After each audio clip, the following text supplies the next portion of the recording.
Ok, ahí está.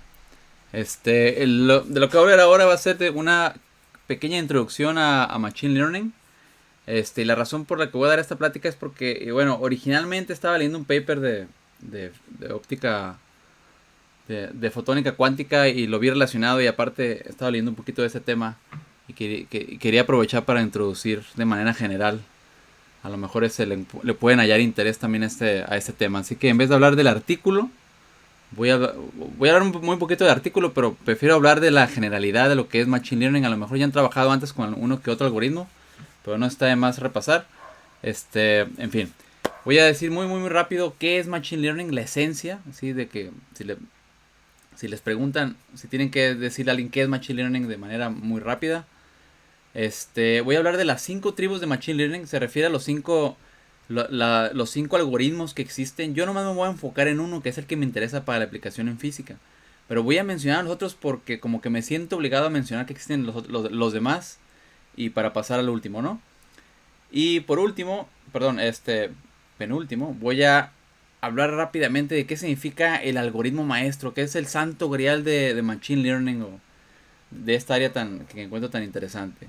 Y para finalizar, pues voy a hablar de la aplicación que tiene en la óptica cuántica, en el ejemplo del artículo que fue el que me llamó la atención, que hizo que diera originalmente esta plática. Ok, entonces empecemos. ¿Qué es Machine Learning? Cuando uno dice Machine Learning a la gente que no sabe el tema, lo primero que piensa es que es inteligencia artificial, que está bien, está en lo correcto en cierta manera. Piensan en robots, piensan en que a lo mejor desarrollan capacidades para conquistar el mundo y se generan hasta películas de ciencia ficción, ¿no? Este, Técnicamente hablando, Machine Learning es un subcampo de inteligencia artificial, pero yo quiero ser un poquito más específico y más realista en dónde vamos. Estos temas de que si las computadoras por aprender desarrollan conciencia humana y cosas así son temas para filosofía y están muy lejos de nuestro alcance todavía. Nosotros vamos a hablar de algo que ya está ahorita usándose actualmente. Entonces, ¿qué es Machine Learning? Originalmente cuando hacemos un programa, le metemos cierta información, escribimos el código y esperamos una salida. Y si nos equivocamos es porque tenemos errores en el programa. No hay nada más que hacer más que andarlo corrigiendo. La idea de Machine Learning es, haces tú un algoritmo, pero este algoritmo lo haces de cierta manera, de tal manera que le entra información, o sea, igual que en el programa pasado, pero este programa genera otro programa. Y ese nuevo programa puede probar puede recibir más información y sacar un resultado.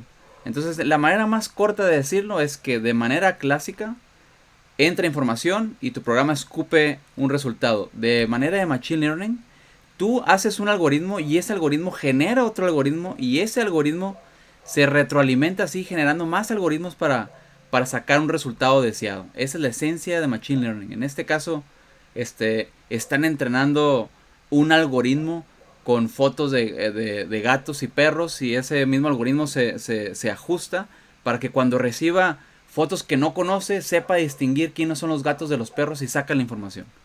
Entonces, una manera un poquito más técnica, aquí está un algoritmo clásico que no es de Machine Learning, donde uno escribe las reglas, evalúa, analiza los errores, si hay errores en el código, se estudia el problema y se hace un ciclo hasta, hasta que salga el resultado correcto. La manera clásica de pensar, perdón, la manera de Machine Learning es, uno hace un algoritmo, se evalúa la situación, se analizan los errores, se estudia el problema, pero a la vez se le vuelve a meter más información.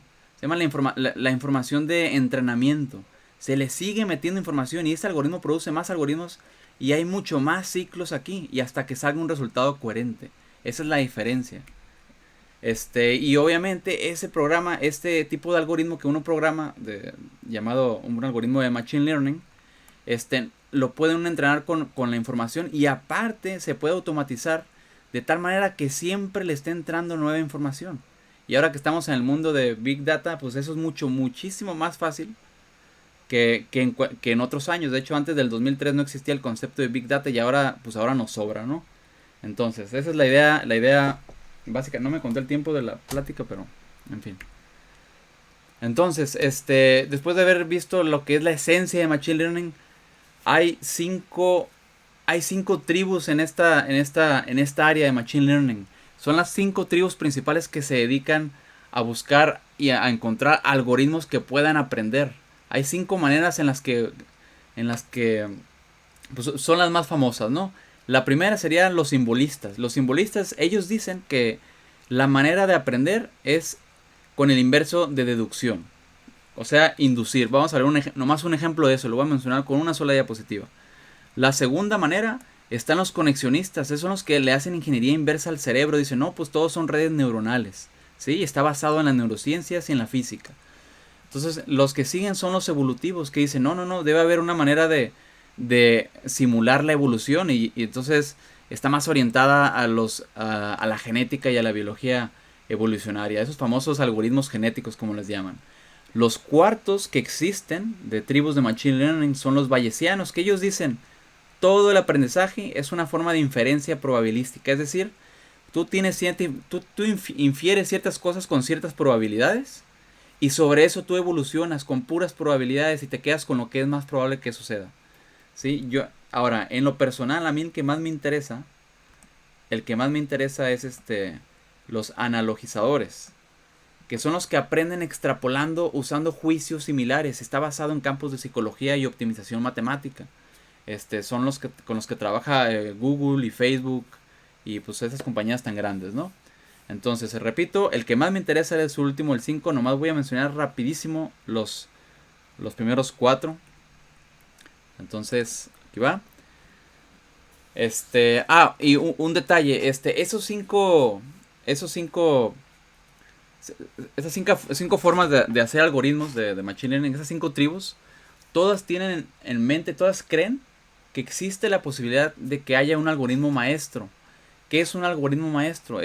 Por eso puse la definición ahí. Un algoritmo maestro extrae todo el conocimiento del mundo, pasado, presente y futuro, de los datos. ¿Sí? Es una hipótesis muy fuerte y eso es lo que los inspira a seguir estudiando esta clase de temas. O sea, están tratando de demostrar que sí existe un algoritmo que puede aprender todo lo que debe ser aprendido. ¿Sí? Ahora, ¿en dónde están esas pruebas, entre comillas, de que creemos que existe un algoritmo maestro? A lo mejor algún día lo encontramos, no sabemos. Entonces las pruebas vienen de diferentes áreas. Yo voy a mencionar las 4 más importantes, debe haber más. Pero la primera es de neurociencias. En el área de neurociencias, en el año 2000 salió un artículo en Nature en el que le hicieron un experimento al animal que están viendo ahí abajo. Y sus redes neuronales, sus cables, por decir así, sus sensores que están conectados al oído, los conectaron al de los ojos. Y los sensores o los cables de los ojos los conectaron al del oído. O sea, le cruzaron los cables. Y al poco tiempo ese animal pudo volver a ver y pudo volver a escuchar. Eso dio indicios a pensar que el cerebro en sí puede tener la capacidad de ser el algoritmo maestro, porque no importa cómo cruce los cables, ese algoritmo que tiene el cerebro se programa para aprender cualquier cosa, no importa las entradas. Eso es claro que está en hipótesis, pero llamó muchísimo la atención cuando salió esto en el 2000 y pues de ahí viene también parte de la emoción de esas redes neuronales y en fin. La otra razón por la que piensan las personas que hay un algoritmo maestro es por medio de la evolución. Ahora, en la evolución, en este caso, la razón por la que piensan eso es porque se cree, otra vez de hipótesis, que la evolución es el algoritmo en sí. Los datos de entrada para el algoritmo de evolución es toda la experiencia de todas las personas y todos los animales que están viviendo en este planeta. Ese es los datos de entrada y ese algoritmo que está aprendiendo constantemente y hace que nosotros estemos aquí se desarrolla en un hardware que es el planeta Tierra. Es otra manera de ver lo que está, de aceptar que puede existir la posibilidad de algún algoritmo maestro por medio de la evolución. Ahora, los últimos 2, que son creo que yo los más conocidos entre nosotros, es la razón por la que puede haber un algoritmo maestro desde el punto de vista de la física es simplemente porque pues nosotros trabajamos con ecuaciones y queremos que a lo mejor se puede unificar la física y puede ser esto un universo determinístico y podemos saber el futuro de lo que va a suceder si tan solo tuviéramos todas las variables. Ese es un caso muy viejo, muy conocido. Y el último, el de ciencias computacionales, que pues en cierta, ese es el más sencillo porque no me creo que fue en los 40 que Alan Turing demostró una computadora universal, su concepto de una computadora, la máquina de Turing, diciendo que sí es posible que una computadora pueda aprender todo lo que debe aprender y tú escribes el algoritmo para que lo haga. O sea, es una máquina universal. Y eso ya lo vemos casi como obvio, pero no lo es, hay que demostrarlo, lo hizo Turing en esa época. En fin, esos son los argumentos que las personas que estudian Machine Learning les emociona saber que puede existir un algoritmo maestro. Entonces, volviendo a las 5 tribus de Machine Learning. Rapidísimo, los simbolistas hacen lo siguiente. Ellos trabajan por medio de deducción. En este ejemplo que está a su izquierda dice: Sócrates es humano, todos los humanos son mortales. Por lo tanto, ustedes al leer estas líneas pueden inferir que Sócrates es mortal, ¿sí? Eso es eso es deducción. Ahora, del lado derecho está inducción. Es Sócrates es humano y la conclusión es que Sócrates es mortal. Entonces tú puedes inducir que todos los humanos son mortales. Esa es la única diferencia, es todo lo que hacen los simbolistas ahorita voy a ver un ejemplo de inducción. Lo único que una manera fácil de verlo es que lo que está a la izquierda es deducción, lo que está a la derecha es inducción, y la deducción es el inverso de la inducción. Y la manera fácil de verlo es que la deducción va de lo general a lo particular, y la inducción va de lo general a lo va de lo particular a lo general. Lo repito otra vez porque ya os parezco trabalenguas. El del lado izquierdo va de lo general a lo particular, y el lado derecho va de lo particular a lo general. Uno va de abajo hacia arriba y uno de arriba hacia abajo. Entonces, el ejemplo más claro que encontré fue los árboles. Esos árboles de deducción. Por ejemplo, yo tengo un problema que lo tengo que leer para descubrir si una persona es demócrata o republicano. Entonces, eso funciona como el teléfono que uno pregunta: ¿Yo corto los impuestos? Eso es por decir un ejemplo cualquiera. Y mi respuesta es sí. Ok, entonces eres pro vida. Yo soy pro vida, sí o no. Ok, entonces eres republicano. O sea, lo que trato de decir es que haciendo 1000 preguntas llegas a aprender. Y esos algoritmos los hemos visto cuando hablas por teléfono al banco y dices: presione 1 si usted es esto. Luego presione 2, presione 3 si tiene esta duda con su teléfono. Y todos están haciendo esos árboles de decisión. Y es la manera en la que aprenden de ti, ¿no? Es una manera la más sencilla que se me ocurre explicarla. Los segundos, los evolutivos, esos algoritmos genéticos, la esencia, así súper rápido en una sola diapositiva, la esencia de ellos es que tienen un algoritmo, saben el resultado al que deben de llegar y cruzan esos algoritmos. Aquí está este algoritmo, esta parte cruzada con este algoritmo y, o sea, las cambio, ¿no? Aquí A es igual a B y convierto que sea B igual a A. O sea, los estoy cruzando. Yo tengo aquí 2 algoritmos y los estoy cruzando y luego los vuelvo a cruzar con más generaciones y generaciones hasta llegar al resultado correcto. Entonces el código puede ser de millones de líneas, pero se llega al resultado correcto. Los terceros, los de redes neuronales, le llaman los conexionistas. Los conexionistas porque se basan en esencia a lo que es el cerebro, al cerebro humano. Si recordamos cómo es una red neuronal, tenemos algo que se llama las dendritas, que son esos receptores, digamos que nos llega información hasta por acá. Tenemos el axón, que es como el tubo que transmite la electricidad, y esto nos lleva estas terminales de axón nos llevan a otras neuronas. Y esa es la manera en la que aprende el ser humano. Se activa un voltaje y nuestras neuronas, al recibir información, le envían la información a otra. Haciendo un paréntesis aquí, es por eso que aprender nos cuesta cada vez menos trabajo cuando vemos un tema que ya conocemos, porque como ya se activaron esas neuronas, esta conexión es más fuerte y por eso dicen que la práctica hace el maestro, ¿no? Reforzar estas neuronas hace que entendamos mejor las cosas. Por eso es tan difícil aprender. En fin, basado en esta idea de redes neuronales, los conexionistas dijeron: bueno, ¿por qué yo no puedo hacer un algoritmo? Simplemente que tengo mi célula, por decir así, y le llegan datos de entrada a lo que sea, y pues tengo datos de salida.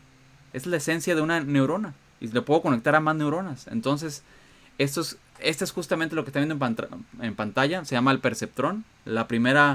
Que fue la primera célula, por decir así, usando este algoritmo de los conexionistas.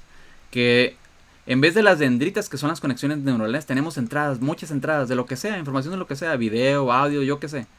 Tenemos lo que une toda esta información con sus respectivos pesos. Con su respectivo peso, les recuerdo que esta neurona recibe información y le asignamos un peso para darle cierto valor.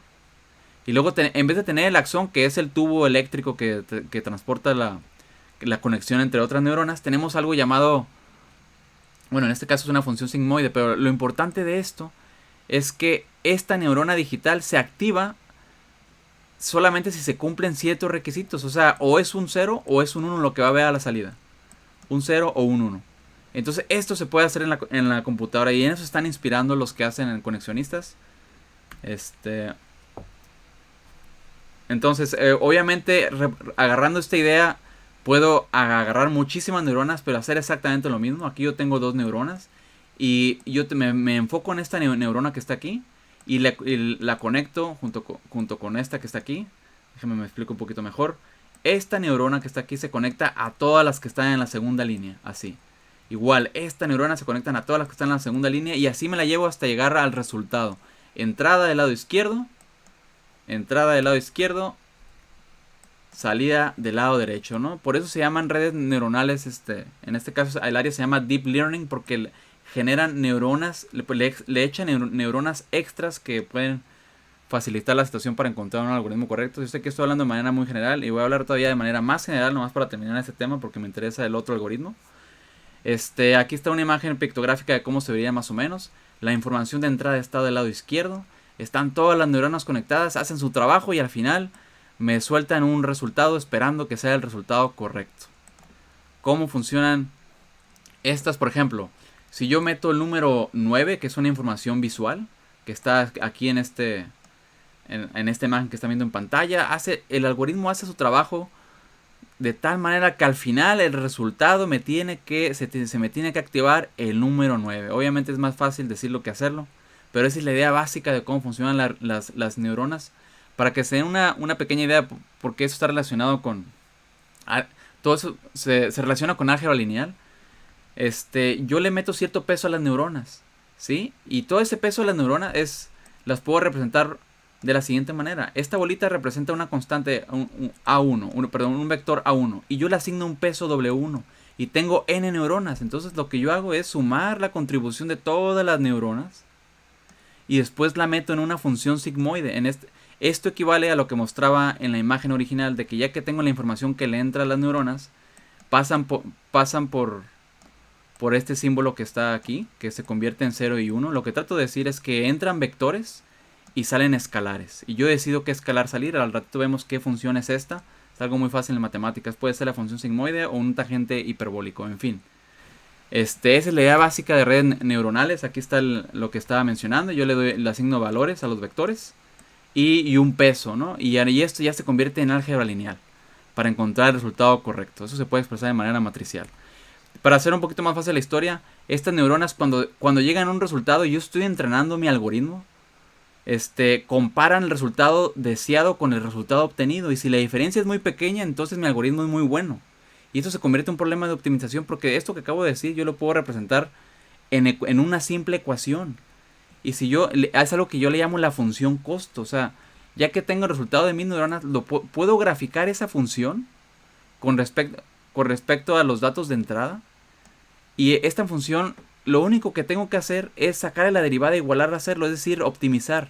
Yo quiero encontrar este punto en donde mi función costo es mucho menor. Eso significa que es donde tengo menor error. Y eso significa que cuando estoy entrenando mi algoritmo y comparándolo con el resultado deseado, por ejemplo, en este caso el resultado deseado es el número 0. Le entra el número 0 y yo quiero que salga el número 0. En este caso yo realizo una resta y el algoritmo que me resulte en donde la resta es menor significa que ese es mi mejor algoritmo, porque realmente la salida de mi algoritmo es igual a la salida deseada. Entonces, por eso se vuelve un problema de optimización. Ejemplos rapidísimos de los conexionistas fueron hacer estas redes neuronales y les grababan 1000 palabras del diccionario para que este programa aprendiera a hablar. Y de hecho es un programa muy famoso, a ver si se escucha cómo le van aumentando las palabras y solito este código puede empezar a aprender a hablar. Me dicen si se traba o no. Le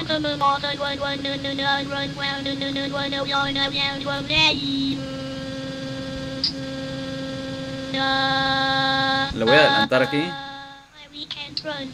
I like to go to my grandmother's house. Well, because she gives us candy. Well, we eat there sometimes. Sometimes we sleep overnight there. Sometime, when I go to my cousins. Y la última. There's just a thing I can't stand in my family. My baby my stomach knows I can't ever get to sleep for a minute. He won't stop jumping or running in the bathtub. In the bathtub? No. En fin, creo que con esto se dan una idea de lo que está sucediendo.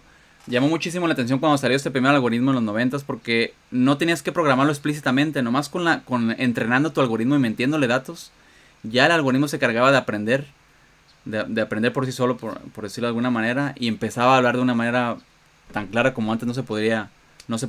Por eso llamó muchísimo la atención los conexionistas y Machine Learning se levantó, ¿no? Incluso hay gente que se divierte con estos, estaba viendo videos en YouTube de que alguien estaba jugando Super Mario. Y le estaba mostrando a la computadora cómo jugar, que esos son los datos de entrada, y después de cierto tiempo la computadora ya estaba jugando Mario de una manera eficaz. No sé, creo que por aquí está la escena. Y está solito jugando a la computadora, ¿no? Aprendió gracias a las redes neuronales. Siendo un poquito específicos, este algoritmo utiliza redes neuronales y utiliza también algoritmos genéticos. Está evolucionando. En fin. Y volviendo al tema que más me interesa, más relevante considero yo esta plática, son los analogizadores. Los analogizadores, que es el ejemplo de física que quiero dar, es de los más importantes y en cierta manera de los más fáciles de implementar en ecuaciones. Y el caso más famoso es el que están viendo en pantalla de Facebook. Facebook funciona por medio de analogizadores. ¿A qué me refiero con eso? Facebook tenía un problema. Cuando salió, recibe, la gente sube no sé cuántos millones de fotos diarias, con Facebook ahora. El problema es cómo sabe Facebook que cuando tú subes una foto, reconoce las caras. Entonces, si tú hicieras un algoritmo que te detecta la sombra de la cara, cada pixel, y así se vuelve, pues se puede volver muy tardado. Entonces lo que hicieron fue utilizar un algoritmo analogizador. ¿A qué me refiero con esto? Ellos ya tenían una base de datos de los millones de fotos de personas donde aparecían caras, y lo que hace el algoritmo es decir, la foto que tú subiste se parece a las fotos que yo ya tengo en mi base de datos, y si la respuesta es sí, ok, entonces tú me subiste foto de caras y estas son tus caras. Trabaja de manera análoga, de manera similar, ¿sí? O sea, la foto que tú subiste la compara con la foto vecina en su inmensa base de datos.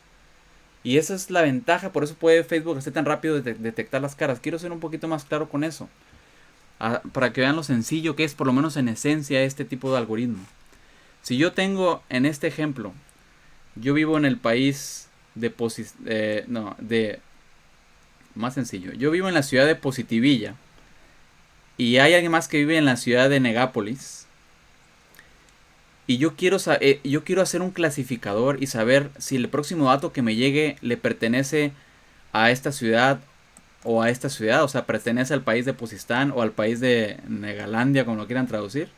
Lo único que hay que hacer, y es lo más sencillo del mundo, por eso le llaman el algoritmo flojo, es pintar una línea divisora. En el peor de los casos pintas una línea en medio. Entonces tus próximos datos que lleguen o aterrizan aquí o aterrizan acá de acuerdo a las circunstancias. O sea, si que llegó aquí es porque se parece mucho más a entonces el nuevo dato que llegó le pertenece a Negalandia. Y tienes un clasificador solamente por pintar una línea. Y es tan barato hacer eso y a la vez tan importante ese tipo de algoritmos. Entonces tú puedes tener varias ciudades y puedes decir que la información que te va llegando, si dices si se parece más a le pertenece a esta línea de Positivilla. O sea, que cada uno tiene su propio estado. Y si tú te enfocas nomás en los estados, solitos se forman las fronteras con respecto al otro país de Negalandia, ¿no? Entonces, eso es un clasificador, repito. Entonces, ahí están imágenes de cómo se verían cuando tienes dos tipos de...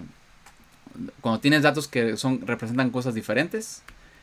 Tú generas tu línea, entre más ancha sea la línea, mejor es tu clasificador. Para no entrar en detalles técnicos, el punto es que si está de un lado le pertenece a los azules, si está a otro le pertenece a los rojos. Hay más clasificadores, no todos tienen que ser lineales, pero creo yo es el caso más fácil de explicar.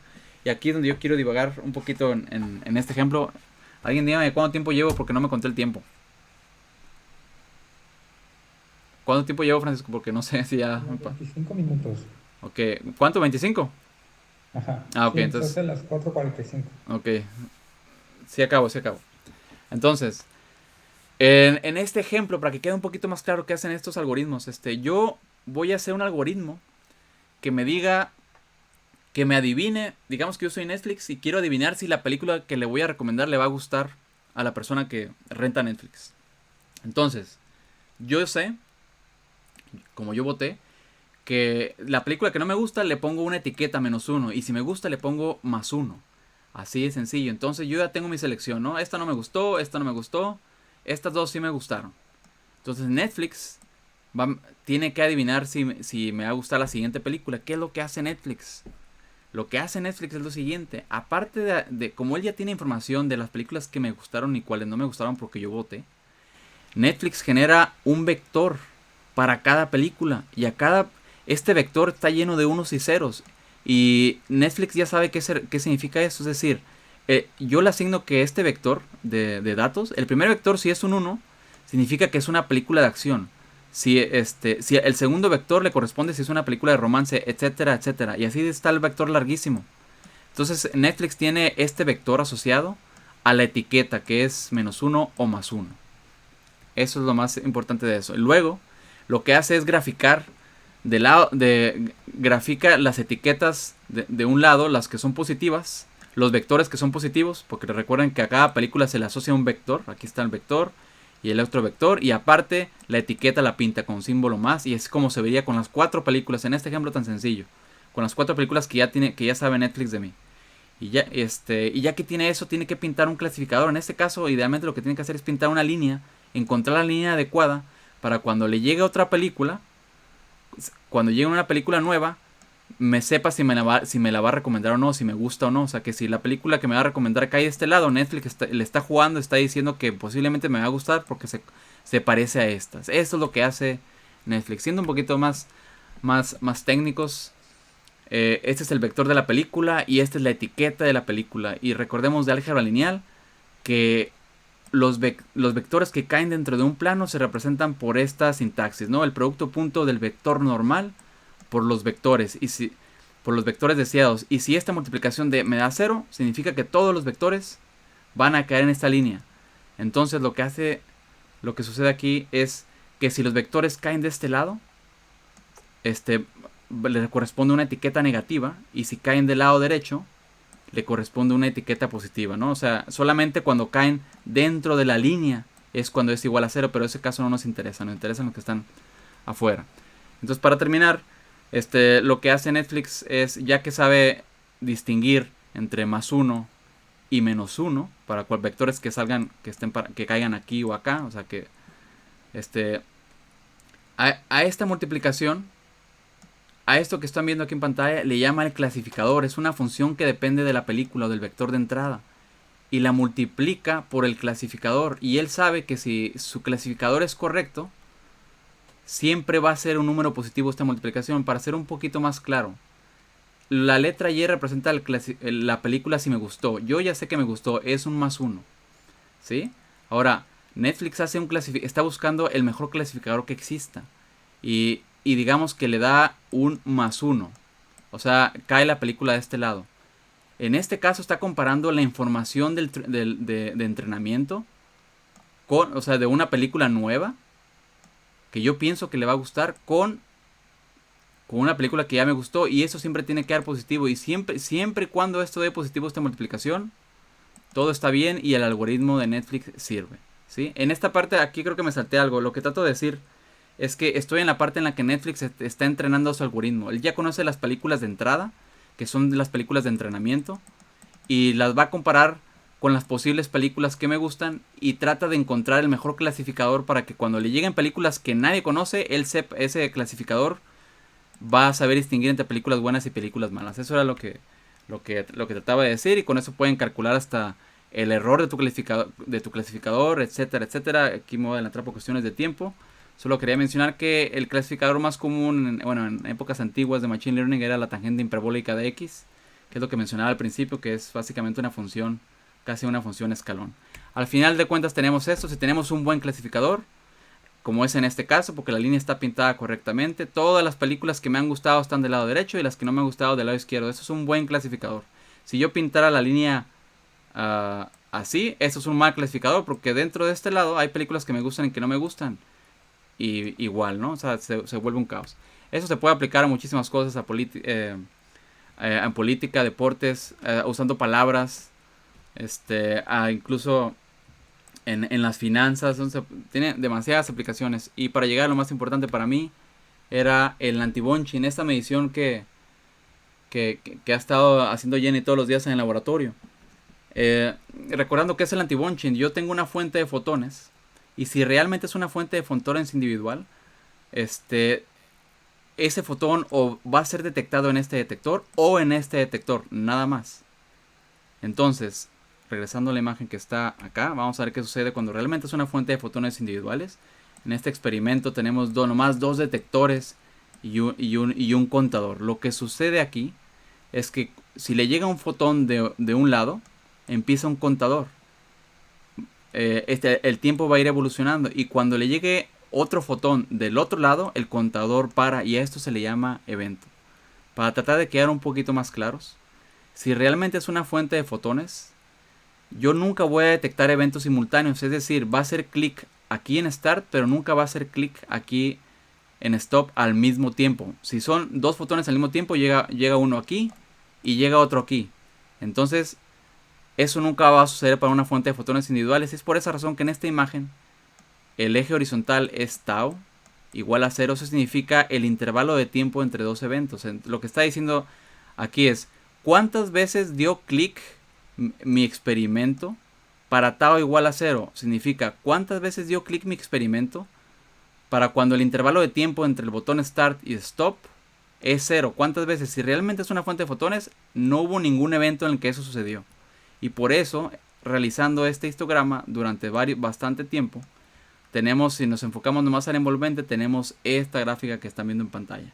Esto significa antibunching, y la manera fácil de verlo es que tienes esta gráfica aquí, y esto es el antibunching, y a veces los papers la publican de esta manera, como la parte negativa, por decirlo así, y esta famosa paloma. El punto es que aquí no se deben de elevar las cosas para saber que es una fuente de fotones individuales. Lo que me interesó fue que en este artículo agarraron la función agarraron diamantes, le hicieron la correlación, tenían dos detectores para detectar si ese diamante es una fuente de fotones individuales, y pues tomaban los datos como ya saben, y esta es la gráfica que les da. El famoso antibunching les toma entre una hora sacar unos datos más o menos así. Ahí es lo que les tomó más o menos. Pero lo que ellos hicieron es utilizar un algoritmo de Machine Learning en lo que lo que hay que hacer aquí es entrenar primero tu clasificador, el clasificador del que yo estaba hablando. Lo entrenan, le meten datos que ya conocen, no sé, le meten datos de 100 fuentes de fotones individuales que ya saben que son fotones individuales. Están entrenando con diferentes fuentes de fotones ese algoritmo de Machine Learning. Al igual que Netflix entrenan las películas con las películas que ya sé que me gustan. Y ya que lo entrenó, lo utiliza para diamantes en el que no sabe si son fotones individuales o no. Entonces se genera esta gráfica que ven aquí, ese es su clasificador. Este clasificador me está indicando, lo pinto de otro color. Este clasificador me está indicando que si realmente es una fuente de fotones individuales, las cruces deben de caer de este lado para el diamante que estoy analizando. Si no es una fuente de fotones individuales, van a caer de este lado. La ventaja de este algoritmo es que normalmente toma una hora sacar antibunching en un laboratorio. para andar identificando fuentes de fotones. Con este algoritmo les toma 2 segundos. Entonces eso pues se me hizo muy interesante la manera en la que están aplicando este algoritmo clasificador. En fin, si están interesados en el paper, es el que está viendo en pantalla. Les puedo pasar la liga si gustan. Y para concluir, pues, aunque me fui un poquito rápido, disculpen. Sé que vimos que existen 5 clases de algoritmos, los más importantes. Una manera corta de reducir Machine Learning es el método científico con esteroides. Siempre necesitamos datos, seamos teóricos o experimentalistas, ocupamos datos. Pero la ventaja de esto es que maneja muchísimos más datos de los que podríamos manejar de manera cotidiana. Y pues el ejemplo que me interesó es el de la óptica cuántica que vieron en pantalla. Como referencias, si gustan seguir más en este tema como físicos o por curiosidad, de manera divulgativa recomiendo muchísimo este libro. Se llama El algoritmo maestro de Pedro Domingos. Yo creo que no van a encontrar un libro mejor para leer de manera divulgativa. Si quieren entrar a cosas de nivel de primero, segundo, tercer semestre de universidad, ese es el libro que hay que leer de inteligencia artificial. Si quieren entrar a los detalles de esos conexionistas o de redes neuronales, ya un libro un poquito más avanzado es este. Muy buen libro, por cierto. Y si nomás les interesa saber rápidamente, alguien que a lo mejor explica un poquito mejor esta parte de los conexionistas, la mejor explicación rápida que he visto es la del canal de 3 Blue 1 Brown, que tiene nomás 4 videos de eso. Y lo recomiendo muchísimo porque da un panorama también muy general de los que son estas redes neuronales. Pues muchas gracias.